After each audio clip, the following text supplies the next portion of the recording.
Ahora se ve completa, sí, correcto. Muy bien.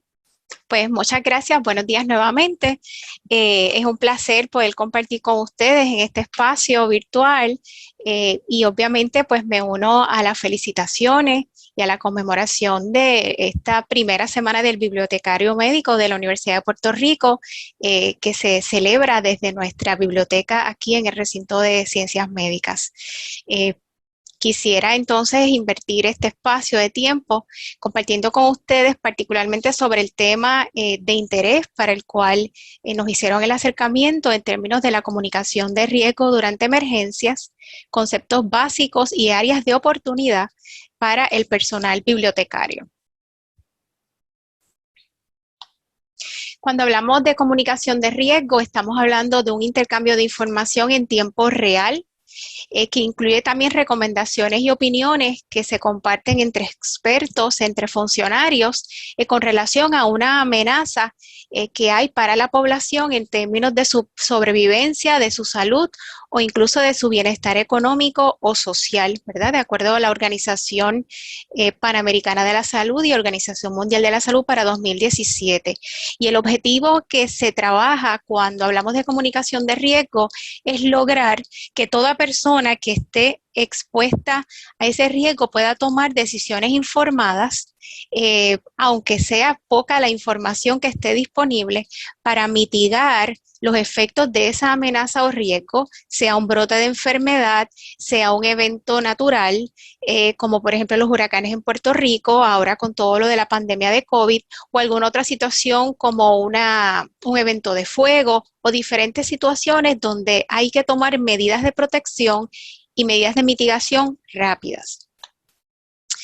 Para esto, cuando hacemos comunicación de riesgo, se utilizan diferentes técnicas de comunicación que van desde el espectro de comunicación social a medios de comunicación masiva, grupos de interés e incluso esa vinculación comunitaria que se trabaja a través de los líderes y de las diferentes redes que tenemos establecidas. Y es importante tener en cuenta que cuando hablamos de comunicación de riesgo, las percepciones de las personas con relación a lo que está ocurriendo y cómo les afecta y con cuánta premura tienen que tomar acción para protegerse es bien importante porque va a determinar en gran medida cuánto riesgo la persona se atribuye y cómo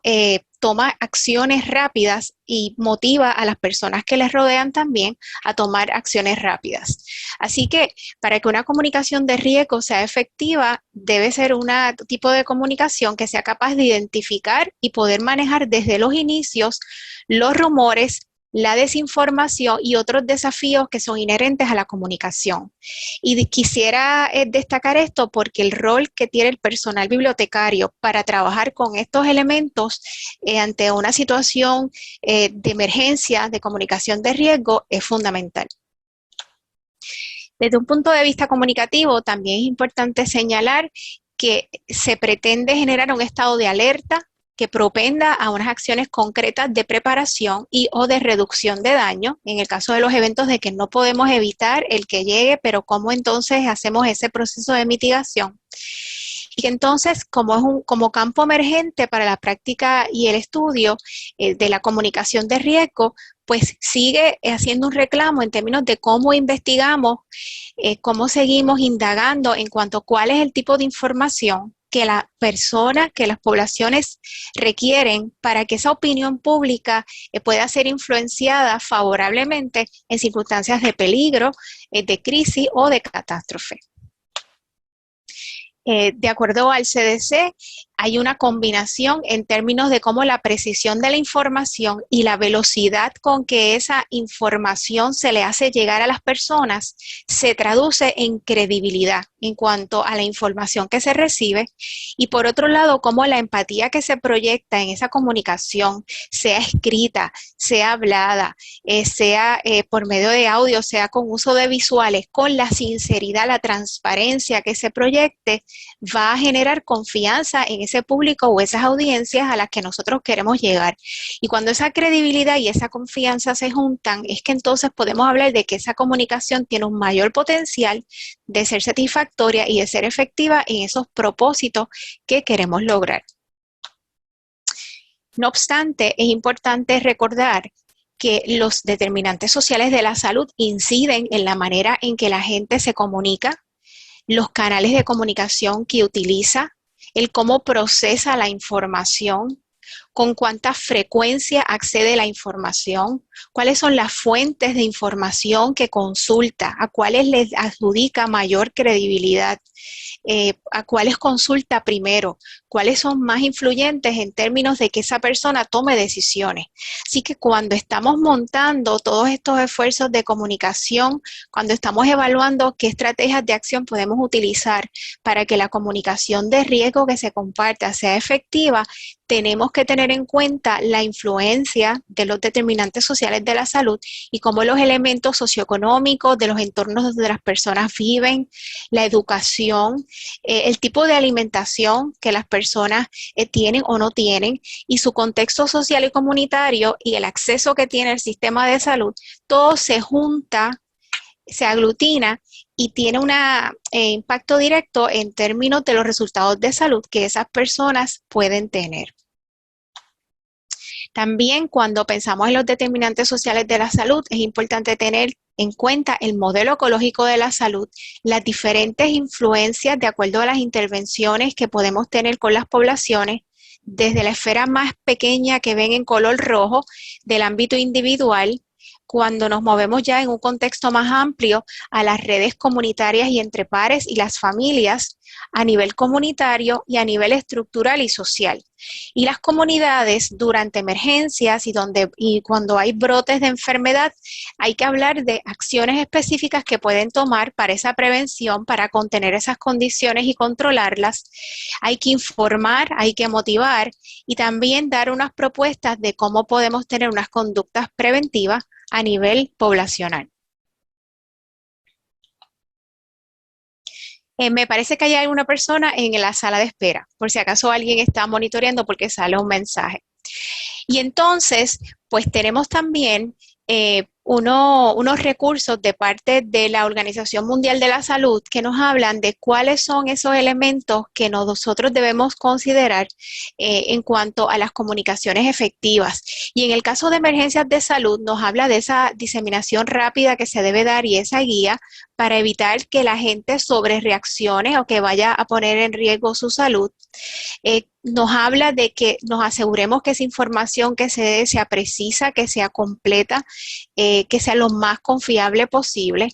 que sea rápida, que se le puedan dar unas seguridades a las personas de que todo va a estar bien, de que estamos resolviendo las diferentes situaciones, que las personas que tienen que tomar decisiones se están reuniendo, que se están elaborando los documentos y las políticas y las órdenes que se necesitan para organizarnos socialmente y que haya una vinculación directa con los medios de comunicación para que desde las fuentes creíbles esa información fluya de manera adecuada hacia los medios de comunicación, que son los que tienen un impacto directo en estos momentos a las diferentes personas que sintonizan. Y ahora pues con los medios digitales pues esa información fluye todavía más rápido a través de las redes sociales y otros mecanismos. A menos que nos pase como cuando nos llegó el huracán María, que nuestro sistema de comunicación colapsó. Pero en todo esto, por ejemplo, de la pandemia de COVID, las redes sociales han sido bien influyentes, en algunos momentos de manera favorable, en otros más desfavorable en términos de qué información está circulando, cuán creíble es esa información, cuáles son las fuentes de donde se emite esa información y cómo lidiamos con las controversias, con las diferencias que se publican de los diferentes estudios, con las perspectivas desde la comunidad médica y de profesionales de la salud, de cuáles son esas normativas que debemos seguir para poder superar toda esta situación y entonces recobrar un poco nuestra normalidad previo a la pandemia. Desde el CERC, que es un sistema de adiestramiento de Crisis and Emergency Risk Communication, que es del Departamento de Salud y Servicios Humanos de Estados Unidos federal y el CDC, se establecen 6 principios básicos que debemos tener muy presentes en cuanto a la comunicación de riesgo bajo crisis o bajo emergencias, y las ven proyectadas en pantalla desde la 1 al 6, ser el primero, estar de la manera correcta, tener precisión en la información que se proyecta, ser creíble, la transparencia ahí es muy importante, cómo se expresa la empatía, cómo se promueven las acciones y cómo se demuestra el respeto. Y ellos prepararon unos diferentes materiales de cómo eso se aplica en el contexto de lo que hemos estado viviendo de COVID en términos de esos 6 principios. Y entonces, por ejemplo, de ser el primero, compartir esa información de manera rápida, cómo es que podemos establecer medidas para detener el avance de la enfermedad, para reducir la posibilidad de enfermedad y de la muerte. Nos hablan de cómo esa precisión establece la credibilidad, cómo los mensajes de salud pública y las guías médicas tienen que estar alineadas, deben estarse complementando, cómo se debe hacer lo que es el fact-checking, verificar que la información que se está compartiendo es correcta, que hay un consenso en la comunidad de expertos con relación a ese tema. Cómo debe ser oportuna esa comunicación para poder ser creíble y sobre todo no hacer promesas de algo que no se conoce, de lo que no se tiene suficiente información. Así que hay que cuidar mucho esas expectativas que se crean y hay una gran responsabilidad en la información que circula, particularmente de instituciones como la nuestra, que tienen una gran credibilidad en el país, y si el recinto de ciencias médicas lo dice o lo dice este otro recinto, en el caso de alguna otra emergencia del sistema de la Universidad de Puerto Rico, podría tener un peso mayor para muchas personas en términos de que si ellos lo dijeron es porque está correcto y esa es la información que debo seguir. El principio número 4, en términos de expresar empatía, reconocer que hay miedo, que hay una disrupción en términos de cómo organizamos nuestra vida diaria y nuestra rutina, y cómo se establecen unos mecanismos de apoyo que validen esos sentimientos, esa incomodidad, cómo hacemos unos acomodos en términos de cómo convivimos y cómo nos relacionamos, cómo regresamos al lugar de trabajo y establecemos unas medidas para que la gente se sienta segura, pero que si en unos momentos se siente que su lomo mental se quebranta, o pues que pueda recibir las ayudas que se necesitan, porque estamos viviendo en unos momentos atípicos cuando estamos bajo diferentes tipos de emergencias. Promover la acción, acciones simples, mensajes cortos, usa la mascarilla, tápate la boca, tienes que mantener el distanciamiento social inicialmente y luego que se movió a físico, a cuál distancia más o menos debes estar, cuáles son las normativas si estás dentro de un espacio cerrado, si estás en un espacio abierto. Y si nos remontamos al huracán María, por ejemplo, cuando hablábamos de cuidado con lo del manejo de las aguas, por lo de la leptospirosis, y cómo trabajar con lo de las plantas y cuánto tiempo tenía que estar encendida la planta y la preocupación con lo del monóxido de carbono, cómo hacer los diferentes manejos entre las filas, el no comprar exceso de materiales que puedan limitar el suplido para otras personas. Todos son elementos, ¿verdad?, que afectan y cómo nosotros podemos promover acciones concretas desde nuestros diferentes espacios profesionales. Y ya un poco anticipando, desde el personal de la biblioteca, cuántas medidas se pueden tomar para promover que esa información fluya de manera correcta hacia las poblaciones a las que nosotros servimos. Por último, demostrar ese respeto que hablábamos, reconociendo que hay creencias distintas, que hay diferentes prácticas de cómo manejar las condiciones de enfermedad, que se puedan reconocer cuáles son esas preocupaciones y esos miedos, que la gente pueda ventilar los sentimientos que tiene. Sabemos que estamos conviviendo actualmente entre las personas que se han vacunado y las que no se han vacunado, y cómo se establecen medidas para conciliar esas perspectivas y esas posturas distintas que las personas puedan tener con relación a esas medidas de protección de la salud ante la pandemia que estamos viviendo. Y entonces todo este marco de estos 6 principios se van aplicando en un ciclo, una especie de ciclo desde la precrisis, la fase inicial, la de mantenimiento, la de resolución y la de evaluación. Y quizás algunas personas en este momento podrían pensar que con lo de COVID estamos en mantenimiento, que estamos como en un plató esperando a ver qué ocurre y no sabemos si para Acción de Gracias se refleja un pico o luego para Navidad. Hay personas que escuchando las estadísticas de hoy podrían pensar que ya estamos muy cerca de la resolución porque los índices de positividad han bajado. La doctora Marzán nos hablaba hoy en los medios de estos dos elementos que se deben considerar para saber cómo estamos en cuanto a transmisión comunitaria y cuán cerca estamos de bajar, de acercarnos a un nivel mucho más moderado de riesgo. Así que hay unos ciclos que se siguen, hay unas diferentes etapas que se trabajan y aquí se representan desde esa precrisis hasta esa evaluación y qué tareas en términos de la comunicación que se le imparte al público es importante llevar a cabo. En ocasiones puede ser de manera anticipada, como en los huracanes, que ya sabemos que es algo endémico para Puerto Rico y que nosotros tenemos un periodo de 6 meses donde estamos a mayor riesgo. Tenemos una experiencia previa que nos permite establecer unos planes de contingencia y probablemente este ciclo de comunicación sea más fácil de implementar, a diferencia de otras situaciones como por ejemplo la pandemia, que en cierta manera nos tomó de sorpresa porque hacía 100 años que nos pasábamos por esta experiencia, muchas personas, casi nadie está vivo de los que en 1918, cuando tuvimos la pandemia de influenza a nivel de todo el país, ¿verdad? Y en otros países del mundo. Así que como nosotros vamos aprendiendo de estas experiencias, vamos construyendo y vamos preparándonos para tener una respuesta más proactiva,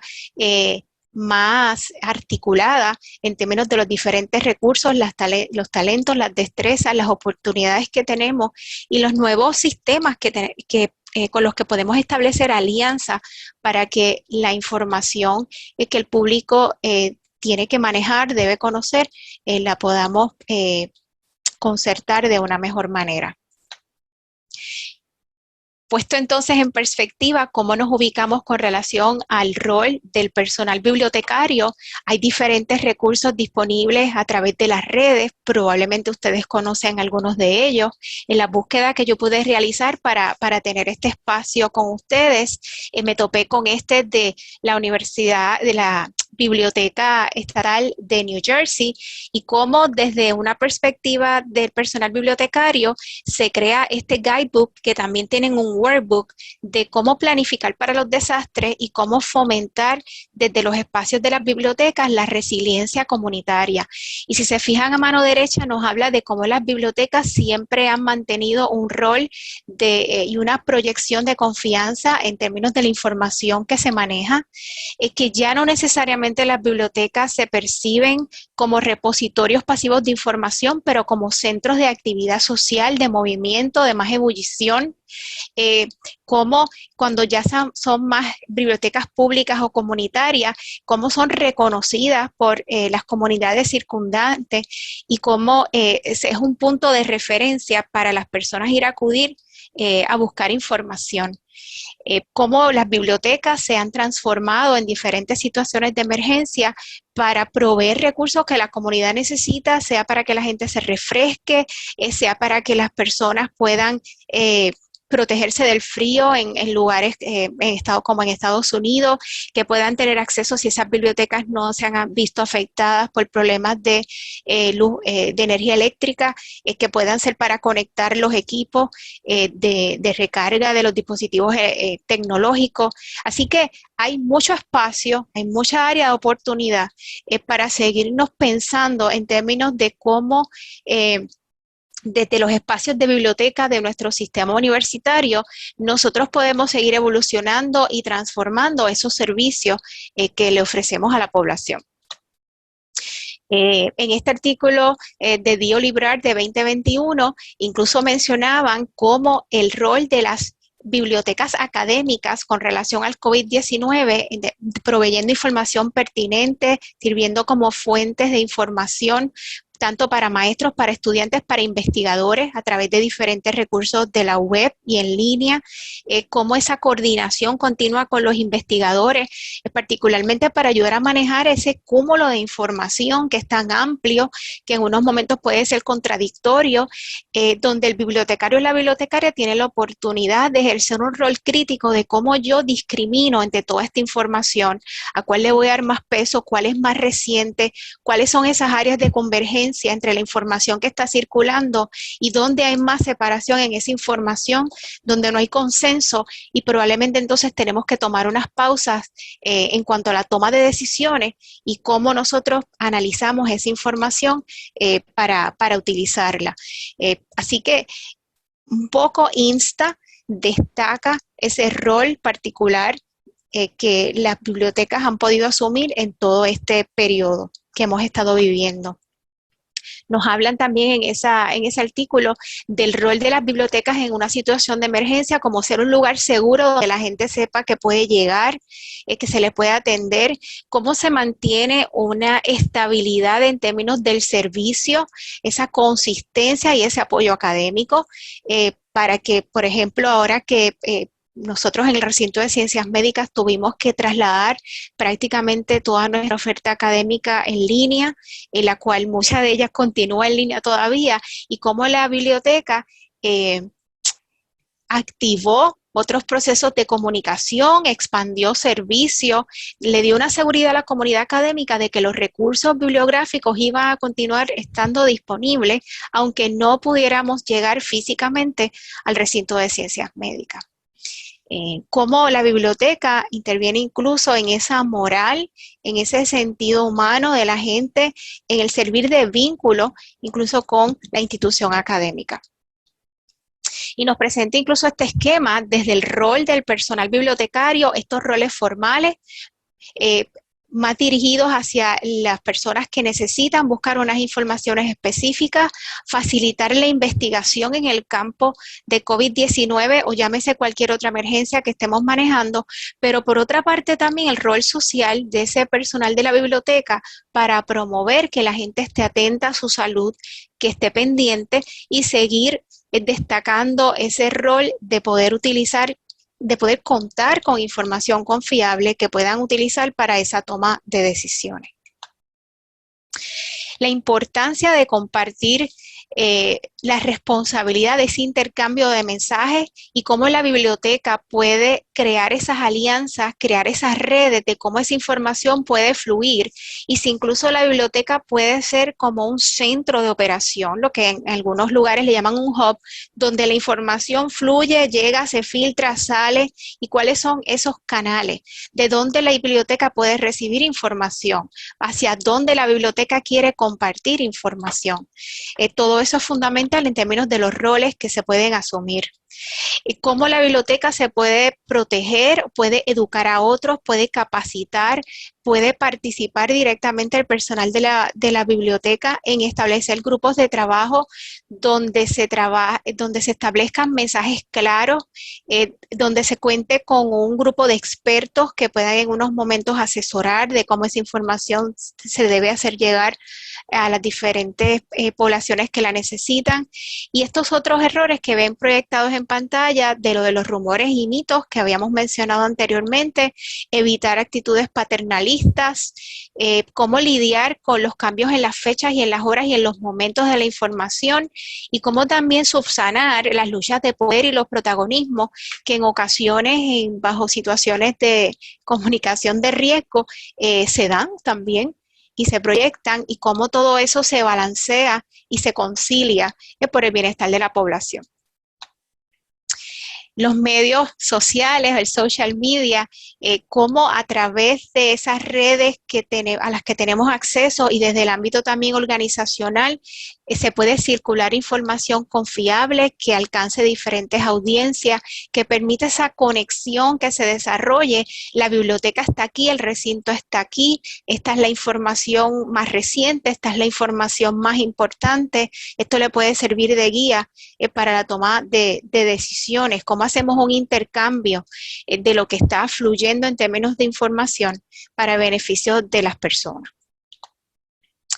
En términos de la Organización Mundial de la Salud, también quería traerles de nuevo cómo se destaca esa importancia de trabajar con la confianza de las poblaciones afectadas y la vinculación comunitaria.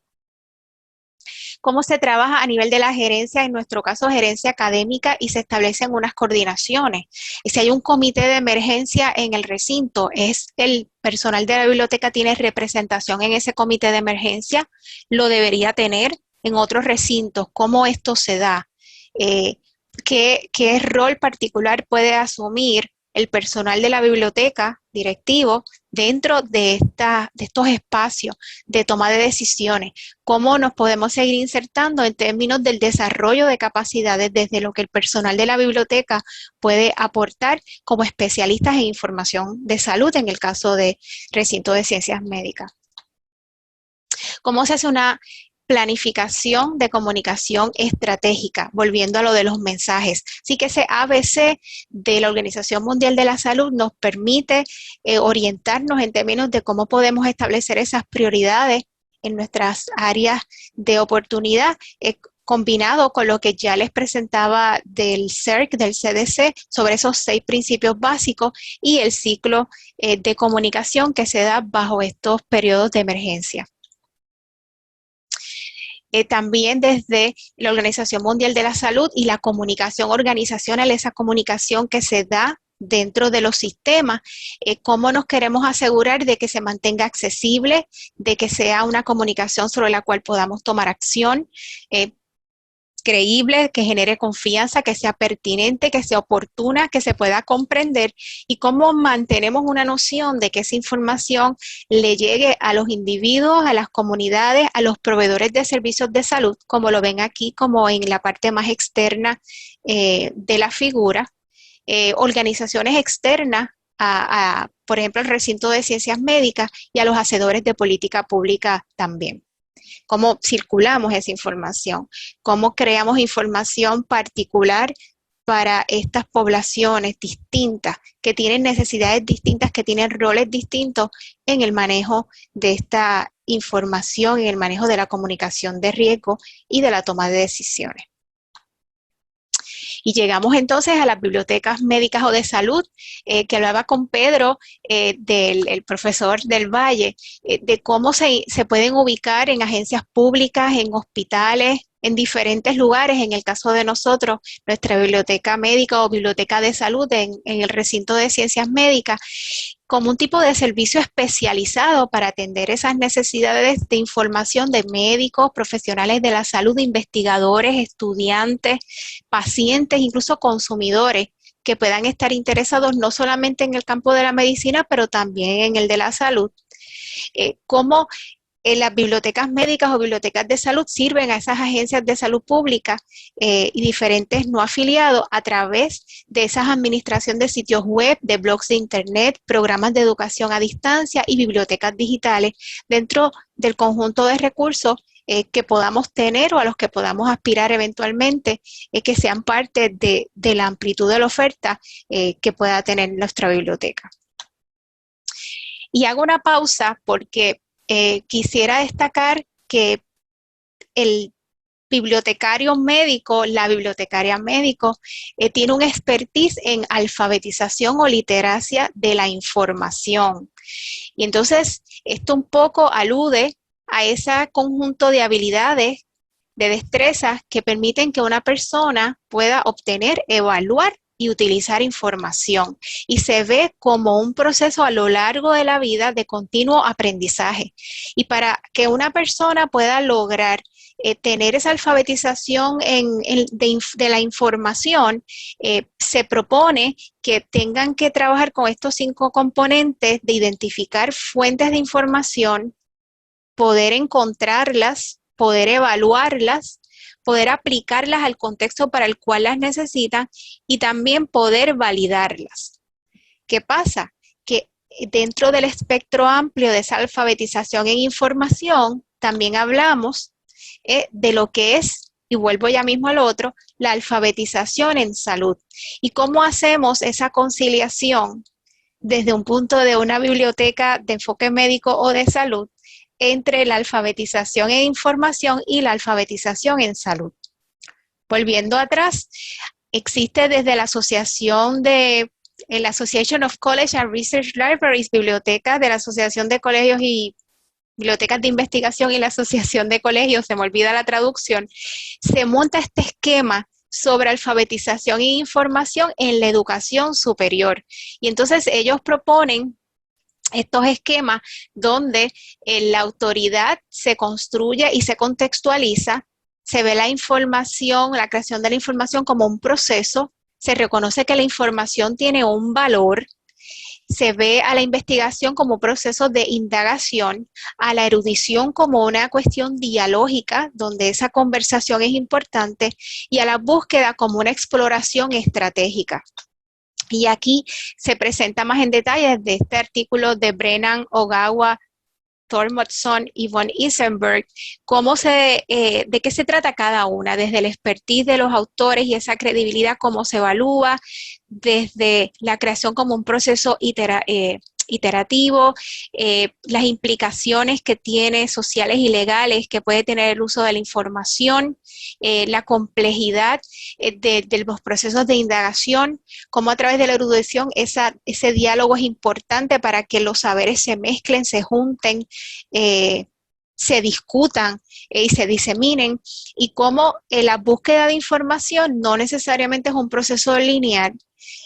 por lo que requiere flexibilidad mental y amplitud de recursos que nos permitan entender los conceptos. Así que si reconocemos que la alfabetización en información, cómo eso se junta con lo que es la alfabetización en salud, que lo ven a mano izquierda aquí en el esquema, en la medida en que las personas tienen la capacidad para obtener, procesar y comprender información básica de salud y servicios, información de servicios para poder tomar sus decisiones más apropiadas, y esto planteado por el Instituto de Medicina para el 2004, si juntamos la alfabetización en salud con la alfabetización de la información, pues entonces tenemos un concepto de alfabetización de información de salud, que es el que ven mostrado en el recuadro color anaranjado, como ese conjunto de habilidades que se necesitan para reconocer cuando hay una necesidad de información de salud, cuando es importante identificar fuentes de información y utilizarlas para extraer información pertinente que necesitamos, determinar la calidad de la información y su aplicabilidad a una situación particular, y poder analizar, comprender y poder hacer el mejor uso posible para que eso se traduzca en decisiones favorables a la salud. Así que hay una responsabilidad muy grande, lo reitero, en términos del manejo de la información que hacemos desde espacios como la biblioteca, entendiendo que se está llamado a capacitar, a manejar, a promover estos procesos de alfabetización e información en salud.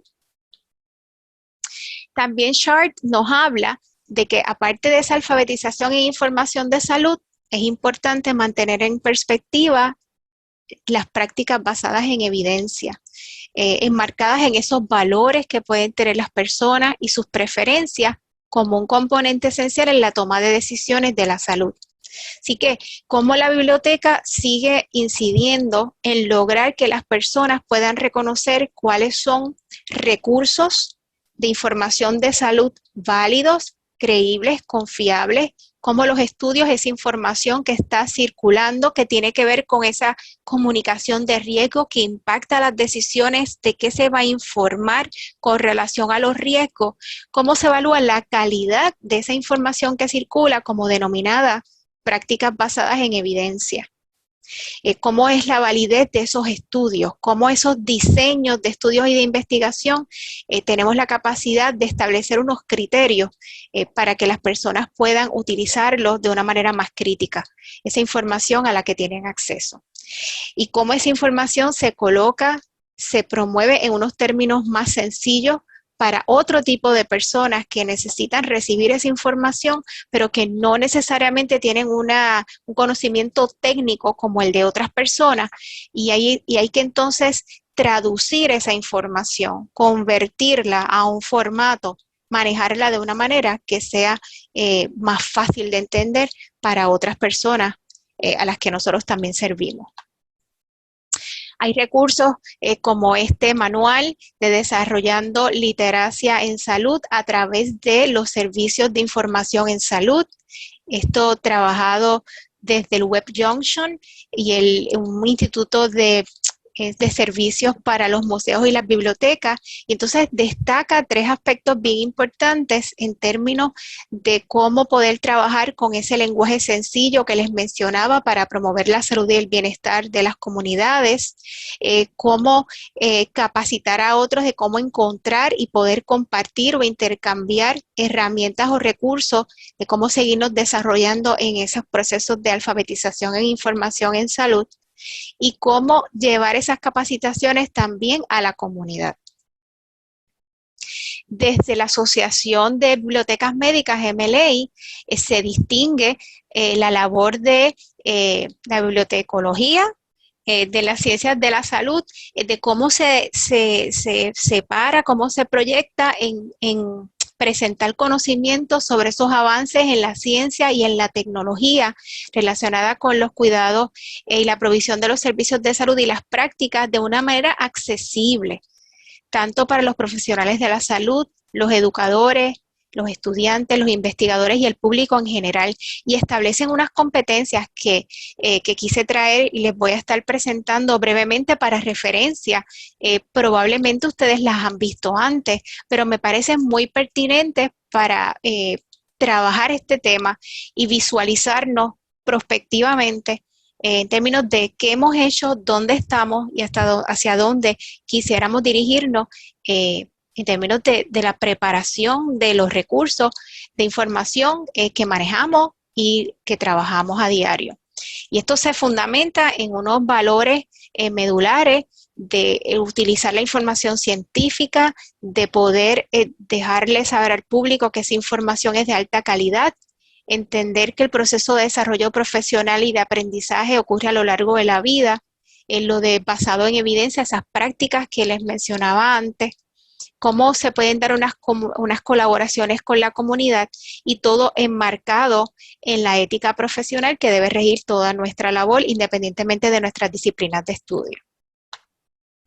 Esas competencias que les mencionaba de propuestas por el MLA para ese aprendizaje a lo largo de la vida y ser exitosos en la labor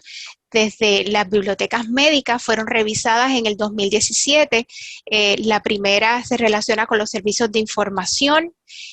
la segunda en términos de la gerencia, la administración de esa información y cómo el profesional de información en salud valida, cura, hace accesible toda esta información y estos conocimientos. En términos de la competencia 3, cómo se incide en este diseño instruccional y en los procesos instruccionales como tal, al educar a otras personas en esas destrezas de alfabetización en información de salud, la parte de liderazgo y gerencia, la parte de las prácticas y la investigación basada en evidencia, la evaluación que hemos hablado, ya estoy un poco ya resumiendo en los estudios de investigación y cómo esos estudios, los resultados se comunican, se diseminan, se dan a conocer.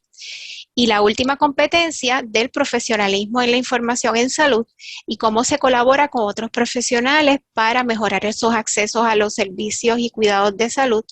y a la información relacionada con esos servicios. Por último, en esta línea, cómo existe esta asociación de las bibliotecas para las ciencias de la salud en el ámbito de la academia, y entonces cómo se propende a que haya ese intercambio y se establezca liderazgo en cuanto al intercambio de la información de salud, a la comunicación erudita y a la gerencia del conocimiento. Y me gusta mucho esa frase, la gerencia del conocimiento. No es que se posea el conocimiento, es cómo ese conocimiento se maneja con el cúmulo de información al que estamos expuestos hoy en día desde diferentes ámbitos. Y entonces, ya un poco terminando, ¿Qué lecciones se han aprendido? ¿Cuáles son algunas de las mejores prácticas de cómo el apoyo de las bibliotecas hacia las comunidades se dio a través de, o sea, sigue dando en la pandemia de COVID-19? Y esto es un trabajo recogido por FEMA.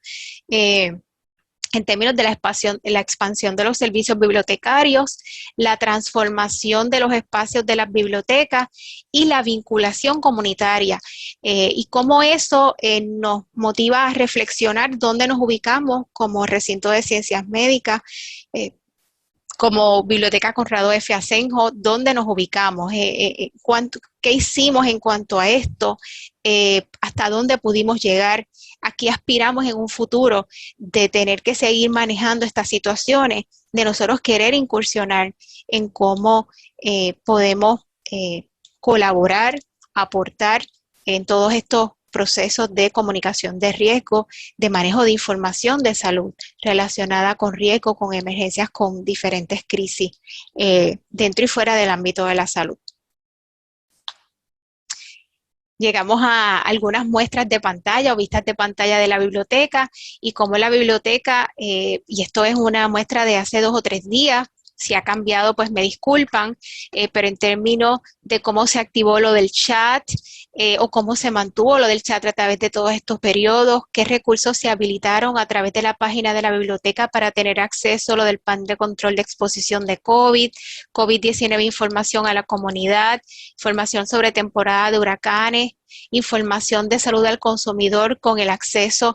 a los dashboards del Departamento de Salud. Cómo a través de la biblioteca del CDC de Stephen B. Tucker probablemente se establecieron alianzas o se utilizó como una de las fuentes primarias para poder intercambiar información sobre COVID en tiempo real con diferentes personas que pudieran necesitarla. Diferentes eventos ya trascendiendo, no necesariamente la experiencia de Puerto Rico, pero diferentes talleres que se desarrollaron a través de las redes de cómo desarrollar bibliotecas a prueba de pandemia, lecciones aprendidas del COVID-19, cómo ya en esta etapa donde estamos podemos hacer esa reflexión, podemos repensarnos de nuevo, proyectando hacia dónde queremos estar ante una próxima emergencia o qué otros pasos queremos seguir en lo que esta emergencia de pandemia, por ejemplo, se sigue resolviendo. Cómo se habilitaron nuevamente los espacios, se prepararon para que las personas pudieran interactuar de manera física aquí con las protecciones y las diferentes medidas, cómo se trataron de reanudar servicios de apoyo a la comunidad, lo del manejo de préstamos de recursos físicos, dónde se iban a recoger, cómo se iban a tramitar, si tuvieron que ser paralizados, si iban a ser reactivados, bajo qué condiciones. El acceso aquí, obviamente no los ven a las personas sin mascarilla, pero un poco como en otros tipos de emergencia, donde no tenemos un control en términos de tener que estarnos utilizando este tipo de protección personal, pero como esa persona bibliotecaria tiene ese rol fundamental de estar proveyendo asistencia técnica, de estar dando esa consultoría, esa asesoría en esa búsqueda de información, sea mediada tecnológicamente o sea en vivo cuando se visitan las bibliotecas. Como las comunidades los personal de la biblioteca se activó en diferentes lugares para proveer ayudas y suministros a diferentes comunidades en necesidad. Así que un poco también la gestión de alcance comunitario, de salir de nuestras puertas y nuestros espacios institucionales. Cómo trabajar con todo el elemento tecnológico de facilitar esos accesos a la información bibliográfica en los recursos que tenemos en la Biblioteca Conrado F. Asenjo, con la gran colección del Caribe, cómo eso se sigue dando a conocer, cómo se siguen facilitando esos accesos para las diferentes personas, independientemente de las situaciones que estemos viviendo en términos de emergencia, de procesos de emergencia. Como ahora, con esta nueva consolidación de la Escuela Graduada de Ciencias y Tecnologías de la Información del Recinto de Río Piedras, con la Escuela de Comunicación del Recinto de Río Piedras, se reconocen unas áreas de convergencia, unas áreas de oportunidad para investigación, para trabajo colaborativo, para revisión de competencias, para identificación de quehaceres en los que podemos consolidar los conocimientos, los peritajes, las destrezas, los talentos que tenemos para poder seguir respondiendo afirmativamente a estas situaciones que sabemos que van a seguir ocurriendo porque vivimos en un mundo globalizado y porque la manera en que nuestra sociedad está evolucionando continuamente nos pone a riesgo también. ¿Cómo mantenemos en cuenta todo el tiempo, así como es una en conmemoración de este mes de las bibliotecas médicas a nivel nacional, como en medio de todo esto y en medio de toda nuestra responsabilidad, hacemos todo lo posible para evitar esa misinformation, esa desinformación, cómo la trabajamos, cómo lo evitamos con los diferentes públicos a los que nosotros servimos. Por último, para concluir, me gustó esta frase mucho: in the non-stop tsunami of global information, librarians provide us with floaties and teach us to swim. Como en medio de toda esta información a nivel globalizado, el bibliotecario, la bibliotecaria se convierte en ese recurso que, como en ese mar de información, cómo yo voy a navegar, cómo voy a sobrevivir y cómo voy a poder discernir y discriminar cuál es la mejor información que necesito para las diferentes situaciones que tengo que manejar a diario y aún más en momentos de emergencia. Recursos específicos que se podrían utilizar para desarrollo de planes dentro de las bibliotecas y las referencias principales que pude citar y identificar para poder compartir con ustedes en este espacio. Muchas gracias.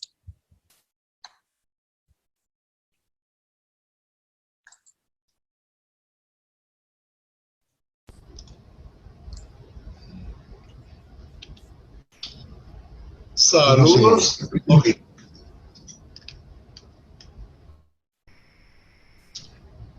Buenas, disculpas, saludos. Primero, no tengo ninguna duda que los compañeros tienen observaciones, preguntas que compartir, pero que quiero agradecerles tan profundamente ofrecer una conferencia que de cerca nos toca, porque a veces uno ha escuchado distintas conferencias que igualmente son interesantes, pero a veces uno se queda el enfoque para el personal bibliotecario y usted se fue un paso más allá a la formación del bibliotecario, el bibliotecario médico, enseñar la página de nosotros, estar actualizada con los cambios que se une, ¿verdad?, la Facultad de Comunicación con la Facultad de lo que era la Escuela Graduada de Ciencia y Tecnología de la Información para formar esta nueva Facultad de Comunicación e Información. Así que no tengo ninguna duda que es excelente profesional, doctora Marcilín Colón, y me llena de mucha alegría el que haya aceptado dar esta conferencia inaugural para lo que es la primera semana del bibliotecario médico. Sé que Pedro y usted han estado, ¿verdad?, pendiente de todos los detalles, y sé que se ha dado un marco que todavía estamos respondiendo, obviamente, a este momento histórico del COVID-19, pero sí quería señalar que no me sorprende la calidad, porque obviamente he estado en conferencias antes con usted, pero el enfoque hacia nosotros es increíble. Así que sí voy a mencionar que cuando uno comenzó en marzo con el COVID, quizás ese mismo viernes, creo que era viernes 13, yo mismo no estaba seguro que si el lunes uno iba a tener un día regular de trabajo. Realmente yo creía que sí. Había gente que quizás una semana antes ya estaban pensando, esto va a afectar a Puerto Rico, y a qué nivel uno no sabe. Así que si uno estaba preparado, si uno tenía en ¿verdad?, en la mirilla el enfoque que podía llegar a ser, no creo, en el sentido de que el mismo, ¿verdad? Secretario de Salud en ese momento y distinguida figura no visualizaban tampoco. Así que es un terreno completamente novedoso lo que ocurrió hace 1 año y medio, que todavía estamos presentes en eso. Dentro del marco de la biblioteca, y sé que algunos otros compañeros definitivamente van a compartir su experiencia, en ese momento la profesora Carmen Santos era la directora de la biblioteca. Igualmente que todos los compañeros de la biblioteca, uno tenía esa preocupación. ¿Qué ocurre ahora? No podemos regresar. Sí existe obviamente la página de la biblioteca y hace mucho tiempo distintos compañeros han trabajado la información, sea Rosana, sea Pedro del Valle, sea el señor Iván Marcano colaborando con Acceso y demás compañeros. El maestro de ceremonia, José Raúl, en un momento dado ha trabajado muy de cerca con referencia virtual. Así que cuando se marca inicialmente cómo vamos a tener esa presencia, sí, se llegó a utilizar y se sigue usando el chat. Así que el chat vino a ser nuestra presencia para todo el mundo. Incluso en un momento dado, todos los compañeros bibliotecarios docentes hacían turno en ese chat, porque para también atender cualquier necesidad y tener esa presencia. Así que vino excelente, fue algo difícil, nadie estaba en su oficina, la mayoría no tenían silla o equipo preparado para aguantar, ¿verdad?, turnos sentado tanto tiempo, pero sé que el compromiso fue desde el primer día, y la información, tanto menciono nuevamente a la directora, en esos momentos, yo diría los primeros meses, todo el mundo estaba muy pendiente de la información que llegaba, de hay que ser una curaduría, y lo que es la profesora Rosana Barrio, desde un inicio, la información de las páginas, si era el enfoque para investigador, educador, si para la comunidad, ella quizá podría elaborar un poco de eso, pero sí, yo te diría que a veces uno, y estamos grabando esto, pero esto es nota histórica, a veces uno, si estaba despierto a las 2 de la mañana, podía ser que alguien enviara un mensaje porque vio una información, y no, esto hay que enviarlo, e incluso si casi causa como que una ansiedad, porque ya uno no está pensando, estoy trabajando de 7 a 3, 8 a 4, 9 a 5, uno está casi 24/7, en un momento dado uno tiene que hacer esa reflexión también, ¿no? Para nuestra sanidad hay que canalizar ciertas cosas en cierto horario y trabajarlo, ¿verdad?, humanamente lo mejor posible también. Así que fue todo un proceso novedoso, aprender en la marcha, hacer un ajuste, ¿verdad?, para uno hacer un trabajo eficiente y mantener su salud lo mejor posible. Sí, inicialmente tampoco hubo acceso a la biblioteca o acceso a todo lo que era físico, ¿no? Libros, revistas y tesis, entre otros tipos de recursos. Así que los primeros no se dio eso. Luego se da paulatinamente, yo diría entre mayo a agosto del año pasado, como que cómo se puede entrar y hacer ciertas cosas, y a partir de ese momento, sí, secciones como el doctor Efraín Flores, con el señor José Raúl Ubieta, si tenía que atender ciertas situaciones, pues lo canalizaban, si había que realmente recibir a alguien para usar un recurso físico, se le presentaba un espacio para poder utilizarlo y tener esas precauciones ¿verdad?, presentes, entre otras cosas. Y no quiero abundar aquí porque puede haber otros puntos, y si algún otro compañero quiere mencionar algo, pero sí, toco si Rosana está dispuesta y disponible, también sobre los módulos de metaliteracia, que es algo que ella también ha trabajado y un componente importante de la página. Disculpa, si alguien quiere, ¿verdad, José? Sí, voy a hacer un breve anuncio importante. Antes que nada, felicitar a la doctora Colón, estuvo increíble. disfruté mucho el tema. Pero antes de concluir, antes de proseguir con la ronda de preguntas, es bien importante que le queremos indicar que durante que hemos compartido con ustedes a través del chat del Zoom, a través del chat, la columna que tienen a mano derecha, el enlace para la evaluación de la conferencia, donde se incluye la solicitud de un certificado de asistencia. Repetimos, en la columna de la derecha del chat, ahí tienen entonces un enlace para que evalúen a la doctora Colón y así mismo también un certificado de asistencia. Por favor, continúen con las preguntas a la doctora. Sí, mi observación era eso. No sé si Rosana, no quiero, ¿verdad? Estoy por aquí. Tengo una también. Bueno, a solicitud de Charles, menciono que nosotros trabajamos los marcos conceptuales, los frameworks de metaliteracia desde la misma página de la biblioteca. Tenemos una serie de módulos. Voy a compartir pantalla en este momento para mostrarlo. Voy a entrar aquí a la página de la biblioteca. Ok, pueden ver la página, ¿no? Sí. En esta área donde dice recursos, tenemos unos módulos de metaliteracia. Esos módulos se han utilizado ya en momentos donde las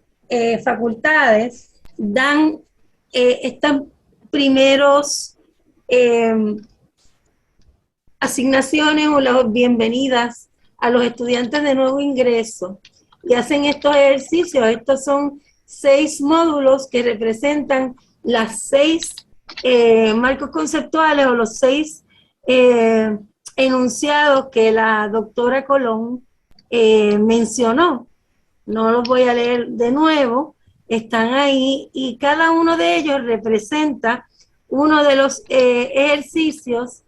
que se hacen.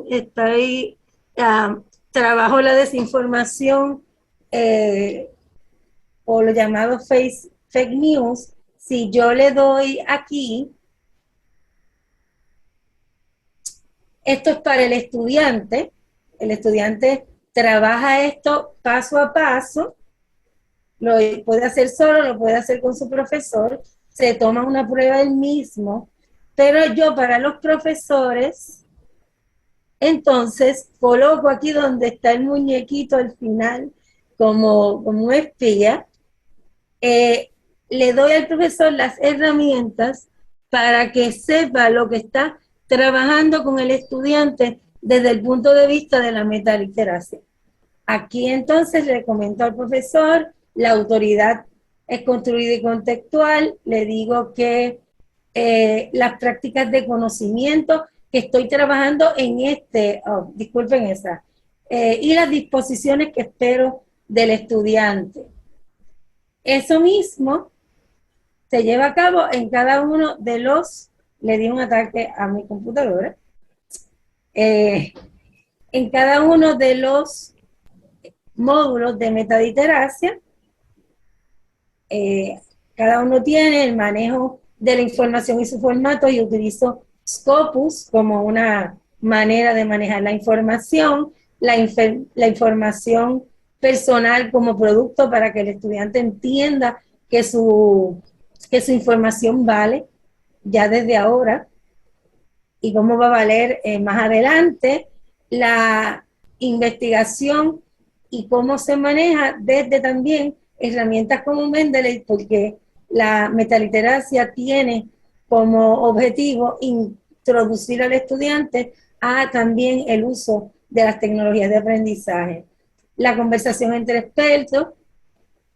y por último, en este caso, la búsqueda estratégica y el uso de Digo. Cada uno tiene una herramienta Excelente. de tecnología y entonces todos tienen el mismo proceso. Se trabaja el tema, en este caso son los recursos, se habla de Digo, sé cómo se administra Digo, una práctica y al final, entonces hago exactamente lo mismo, le digo al profesor estoy utilizando la búsqueda como exploración estratégica, las prácticas de conocimiento y las disposiciones que estoy esperando que el estudiante adquiera o tenga en disposiciones. Son como ese eureka de que ya ellos están trabajando una información de una manera diferente. Eso hago lo que Charles me pidió. Lo otro la doctora lo mencionó, todo lo que hicimos en el proceso de la pandemia y cómo se hizo chat, cómo busqué recursos de acceso abierto para tener más recursos de los que teníamos ya disponibles en línea, porque obviamente teníamos menos. Ahora tenemos más recursos porque la doctora Delgado fue adquiriendo poco a poco para poder ayudar a la facultad a tener recursos en línea, etcétera. Y yo quisiera añadir que también muchas casas publicadoras nos dieron accesos gratuitos temporeros durante meses, 3 meses, 6 meses, a sus recursos, considerando, ¿verdad?, la situación de la emergencia del COVID. Y también aprovechamos esa oportunidad para hacer esos materiales disponibles a la comunidad académica. También trabajamos en los LibGuides una guía a los repositorios de los preprints, para que las personas no estuvieran buscando en el web, en cualquier lugar, sino que fueran a estos repositorios que son de casas publicadoras, que ya muchos de esos trabajos estaban iniciado el proceso de revisión de pares, pero no se había concluido con ese proceso de revisión de pares.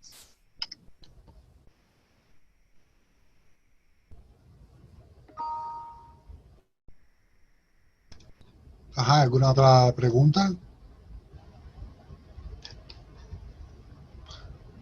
Bueno, doctora, primero, nada, primero quería hacer una observación importante. Tal vez la persona es muy humilde, muy modesta, y no lo voy a decir, pero yo tengo que darle mucho crédito a la profesora Barrios con lo que ha hecho con los frameworks, ¿verdad? Yo creo que es posiblemente uno de los cambios más grandes que ha dado la profesión en la última década. Ha sido precisamente los frameworks. Y también destaco que ustedes también los mencionan, y me pareció, ¿verdad?, fabuloso como usted trata de integrar esos marcos para la alfabetización informacional con la literacia de salud, que creo que tienen que ir de la mano. A mí esto me preocupa especialmente porque, si usted sabrá, ¿verdad?, que como comunicadora, que junto a la pandemia del COVID, pues también ha habido una pandemia de desinformación. De hecho, hay personas que hablan de la infodemia. Es un término que escuché en una publicación que fue del Instituto de Salud de Barcelona, y hablan de la infodemia, ¿no? Y ahí está pues la labor, ¿verdad?, del bibliotecario, ¿no? Y ahí entran de lleno, empezando por el primero de estos marcos, ¿no? Es evaluando las fuentes, diciendo, bueno, qué es el autor y en qué contexto, ¿verdad?, se le da esa autoridad. Ahora, usted dijo algo que me llamó la atención, que fue el hecho de conciliar perspectivas distintas, ¿verdad? Y eso me llamó la atención,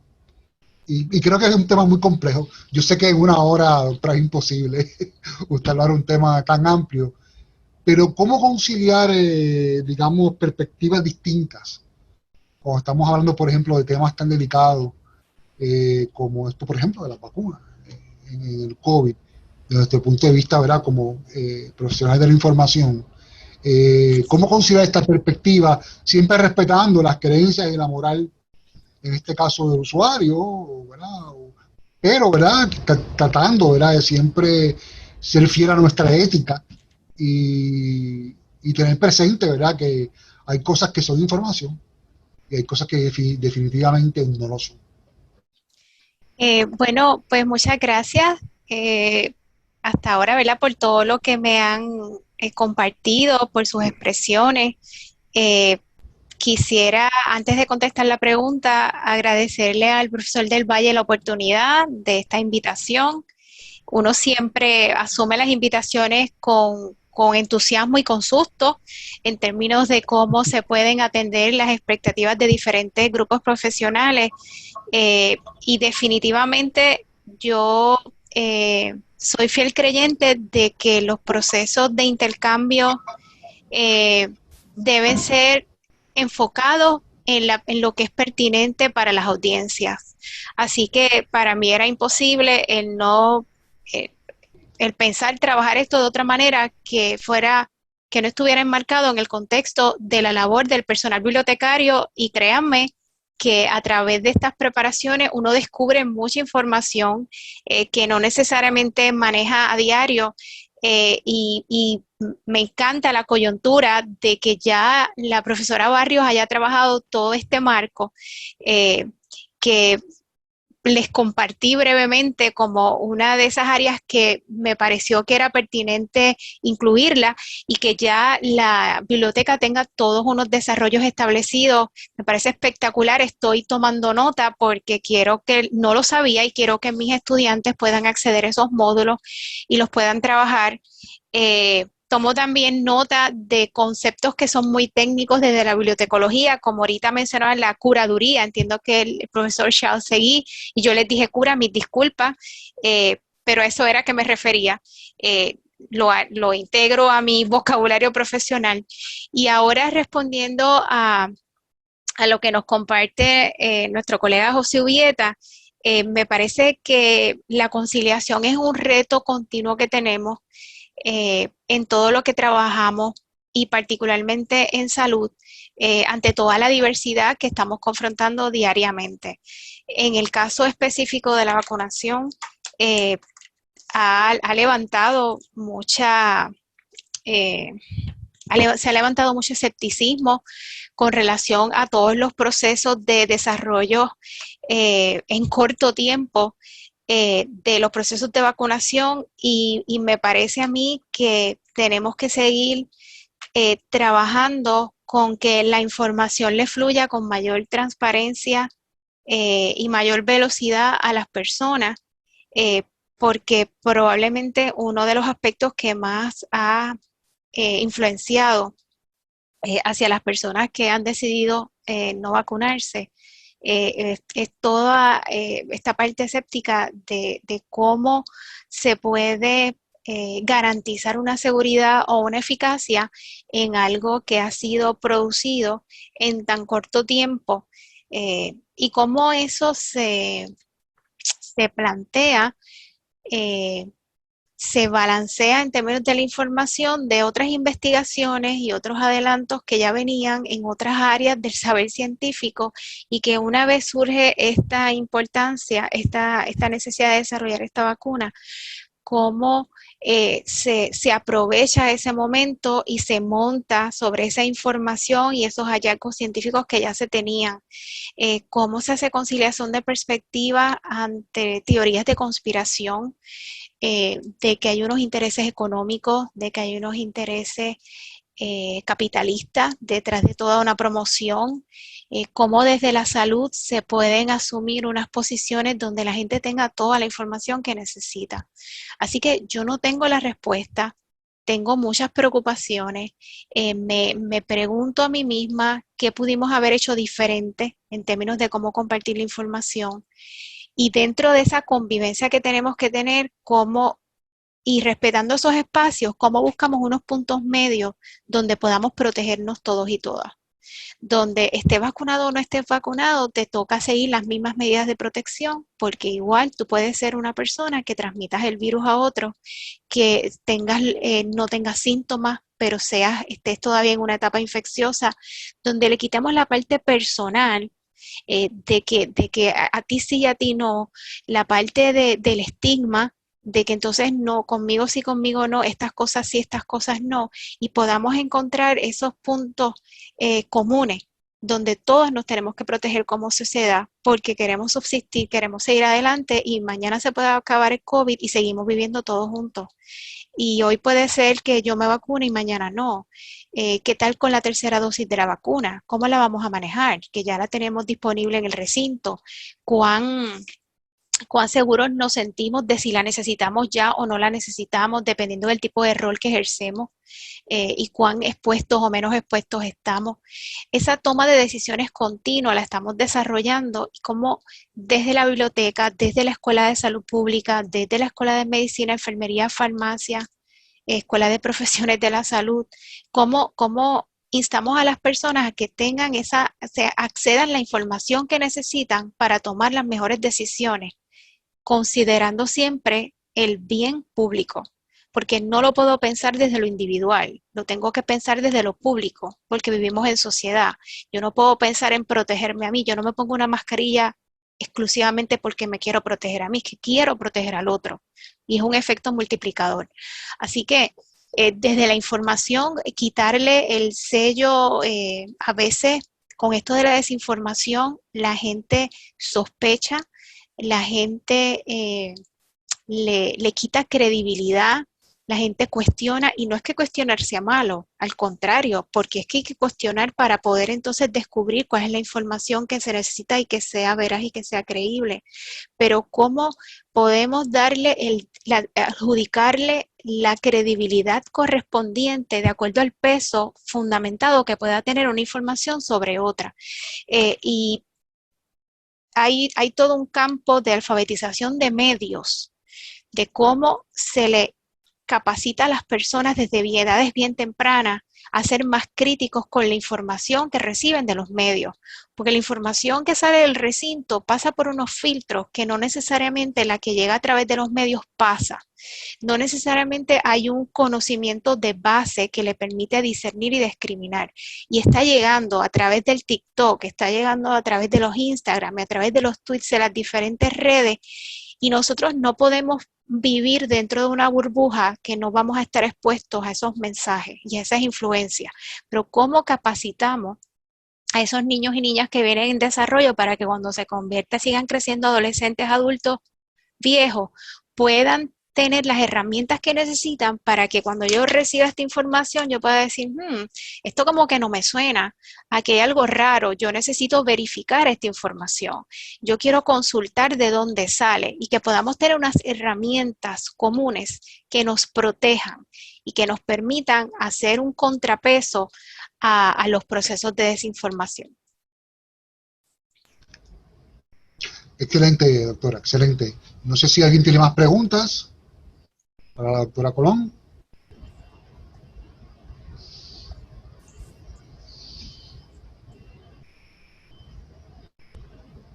Ajá, Charles, ¿tienes audio? ¿Me escuchas?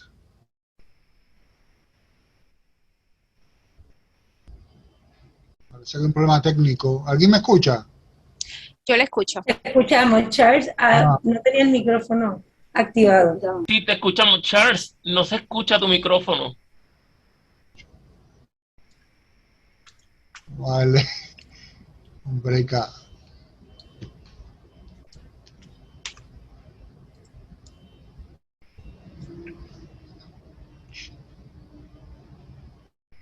Charles,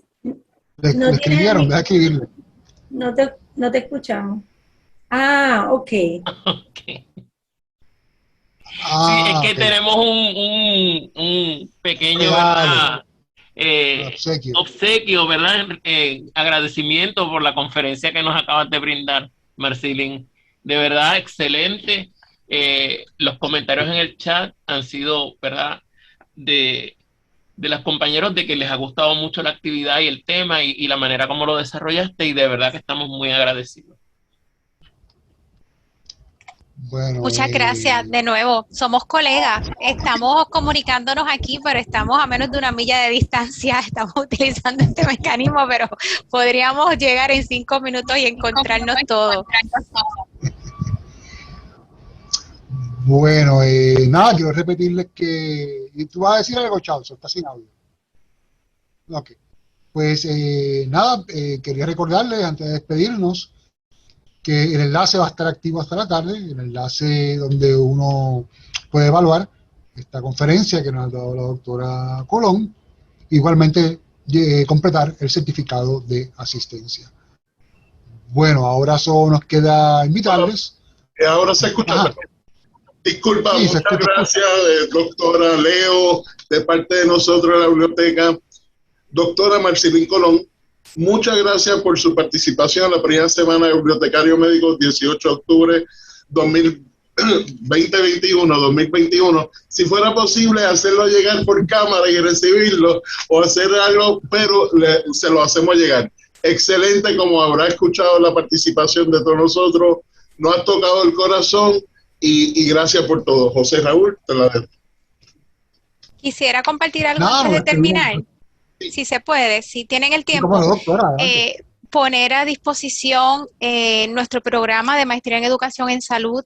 para espacios de colaboración que ustedes identifiquen. Esta es un área, lo de alfabetización en salud, es un área que nosotros trabajamos también desde el programa de maestría en educación en salud y creo que sería de mucho beneficio para nuestros estudiantes capacitarse aún más en la parte de alfabetización. Usted mencionó, Ubieta mencionó el término alfabetización informacional. ¿Sí? Alfabetización Sí. informacional. Como ya les dije lo de los módulos, cuenten con nosotros. Pedro un poco nos planteaba intereses de investigación de cómo toda la información sobre COVID fluyó en este tiempo. Y quizás podría haber un grupo de personas interesadas en componer una investigación así, aunque fuera retrospectiva, donde pudiéramos aunar esfuerzos. Así que sepan que en la Escuela de Salud Pública, en nuestro programa, tenemos puertas abiertas para seguir dando a conocer todos los recursos que ustedes desarrollan, para que ustedes puedan participar de nuestras clases, ser recursos docentes en nuestras clases, invitados, invitadas, y también en desarrollar propuestas conjuntas que nos ayuden a seguir adelantando en esta dirección. Pues por mi parte, doctora Colón, Rosana, cuente con mi apoyo incondicional. Lo sabemos, muchas gracias. Bueno, nada, ahora sí creo que si no hay más preguntas, ya pues tenemos que despedirnos, está siendo la hora. Nos despedimos entonces hasta mañana a las 2 de la tarde, cuando volveremos a reencontrarnos, vía Zoom también, con la presentación del libro titulado Planificación de Servicios de Salud, Principios, Métodos y Aplicaciones, de la autoría del querido doctor Roberto Torreseno, muy amigo de la biblioteca. Por tanto, lo esperamos en la presentación del libro del doctor Torreseno y esperamos verlos todos por acá. Pues entonces, muy buenos días. Gracias por asistir. Muchas gracias. Buen día. Gracias a todos y todas.